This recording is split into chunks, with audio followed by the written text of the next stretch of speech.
669. Let's fucking go. Okay, so down here in ARTGIRL shader strings within inlined functions here within our include file, calculate Doug, calculate OOB, our include file for the shader source fragment 8 shader. Within the remacro section down here, we have added a little note here. White space matters. So what does that mean? Well, it means white space matters with macros, right? So if we're going to redeclare a macro, we can do it, but this macro and this macro are not the same because macros are just text replacement, and the preprocessor does not understand the lexical meaning of those tokens. It just sees different ASCII values. Okay, so if we go down here a little bit, we have ARTGIRL shader source fragment number 8, which is the bombs for Josh shader, right? BFJ19, we're on bombs for Josh part 19, and shader 8 is the bombs for Josh shader. And if we scroll down here, we see that we have unindented this code. So all we did is in video 668, we had fucked up indentation, and in 669, we fixed the indentation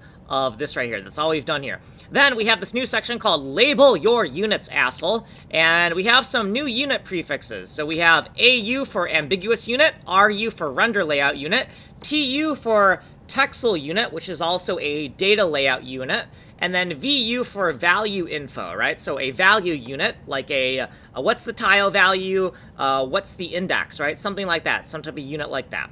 So our ambiguous units are local map chord, because local map chord could be a render unit or a texel unit, depending on how it's used. R done, that is the number of discrete units in a tile, and that's a render unit because it's within our renderable space. And then RULMC is when we're using LMC as a render unit. This is global map chord, that's a texel unit. And then level map origin, that's the origin of our level map data on the texture. That's a texel unit. And then texel unit LMC, this is when we're using AU LMC as a texel unit.